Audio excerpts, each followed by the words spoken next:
ఈ యొక్క వైఎస్ఆర్ కాంగ్రెస్ ప్రభుత్వం వచ్చిన తర్వాత దేవాలయాల మీద, అర్చకుల మీద, పురోహితుల మీద అనేక భౌతిక దాడులు జరగటం మనం చూస్తూనే ఉన్నాము. ప్రధానంగా బాపట్లలో నా మీదే భౌతిక దాడి జరిగింది. అక్కడ నుండి ఈ రోజు వరకు కూడా ఈ మధ్య కాలంలో అంతర్వేదిలో రథం తగలబెట్టడం, అలాగే భీమవరంలో అర్చకుల మీద దాడి జరగటము, ఈ రోజున కాకినాడలో జరగటము ఎంత దారుణం అంటే, సర్వేజన సుఖినో భవంతు అనే ఒక బ్రాహ్మణుల మీద ఈ యొక్క వైసీపీకి సంబంధించిన కొంతమంది వ్యక్తులు భౌతిక దాడులు చేస్తున్నారు అని అంటే, రాష్ట్ర ప్రజలారా ఒక్కసారి మనం ఆలోచించాలి.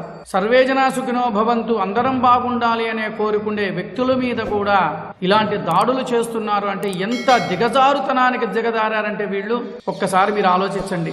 ఇలాంటి సంఘటనలు ఎప్పుడూ కూడా ఏ ప్రభుత్వాలు వచ్చినా కూడా ఎప్పుడూ కూడా ఇలాంటి దాడులు ఎప్పుడూ జరగలేదు. చిన్న చిన్నవేవి జరిగినా కూడా వెంటనే కూడా ప్రభుత్వం స్పందించి వాళ్ళని పట్టుకోవడం, వాళ్ళని కఠినంగా శిక్షించడం కూడా జరుగుతూ ఉన్నది. అవి మనం చాలా చూసాం. కానీ ఈ యొక్క వైఎస్ఆర్ కాంగ్రెస్ ప్రభుత్వం వచ్చిన తర్వాత ఇప్పటి వరకు కూడా ఎన్ని దాడులు జరుగుతున్నా కూడా ఈ యొక్క ప్రభుత్వం పట్టించుకొని, ఈ ప్రభుత్వము మేము ప్రజలందరికీ ఏదో మేము మేలు చేస్తాము అని చెప్పేసి ఒక బ్రాహ్మణ మీదే కాదు అనేక మంది మీద అనేక దాడులు విపరీతంగా జరుగుతున్నా పట్టించుకొని ఈ ప్రభుత్వము రేపు రాబోయే కాలంలో ఈ సార్వత్రిక ఎన్నికల్లో మనం ఓటు హక్కు ద్వారా వారికి సరైన బుద్ధి చెప్పాలని నేను కోరుకుంటున్నా. ఎందుకంటే ఇలాంటి సంఘటనలు పునరావృతం కాకుండా ఉండాలి అంటే వాళ్ళకి సరైన బుద్ధి మనం చెప్పాలి. ఒక్కసారి రాష్ట్ర ప్రజలారా మనం ఆలోచించండి. వైసీపీలో ఉన్న బ్రాహ్మణ నాయకులారా, వైసీపీకి వెళుతున్నారు కదా, వెళ్లే ప్రస్తుత నాయకులు, వైసీపీలోకి వెళుతున్న బ్రాహ్మణ నాయకులారా, మిమ్మల్ని ఒక సూటి ప్రశ్న అడుగుతున్నా.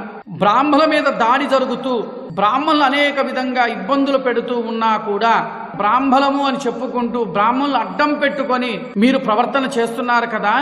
ఈ రోజున జరిగిన సంఘటనలకి మీరు వైసీపీ ప్రభుత్వానికి కొమ్ముగాచడానికి వెళుతున్నారా, లేక బ్రాహ్మణులకి ఇలాంటి సంఘటనలు జరిగినప్పుడు మనము మన బ్రాహ్మణ కులానికి సంబంధించిన వ్యక్తుల మీద దాడులు జరుగుతుంటే మీరు స్పందించరా?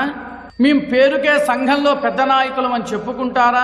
ఒక్కసారి మనం ఆలోచించాలి. మేము సంఘ నాయకులము, వివిధ హోదాల్లో మేము ఉంటున్నాము అని హోదాల పేర్లు చెప్పుకుంటూ బ్రాహ్మణులు అడ్డం పెట్టుకొని నటన మాత్రం దయచేసి చెయ్యవద్దు. నిజంగా మీకు చిత్తశుద్ధి ఉంటే, బ్రాహ్మణుల మీద మీకు నిజంగా చిత్తశుద్ధి ఉంటే వైసీపీకి బ్రాహ్మణ నాయకులారా, వైసీపీలోకి వెళుతున్న బ్రాహ్మణ నాయకులారా, మీరు సపోర్ట్ చెయ్యకూడదు. నిజంగా మీకు అలా మీరు సపోర్ట్ చేశారు అనంటే మీరు కేవలం పదవుల కోసం మాత్రమే వెళుతున్నారు. ఒక్కసారి ఆలోచించండి. ఇలాంటి సంఘటనలు జరుగుతున్నప్పుడు మీరు చెలించకుండా ఉండటము, మళ్ళా వాళ్ళకే మీరు కొమ్ముగాస్తున్నారు అనంటే బ్రాహ్మణ సోదరీమణులారా మీరు ఒక్కసారి ఆలోచించండి. ఇలాంటి నాయకుల్ని, వాళ్ళు చెప్పిన మాటలను దయచేసి నమ్మవద్దు. ఇది నేను చెప్పింది అవునా కాదా అని చెప్పి మీరు ఒక్కసారి ఆలోచించండి.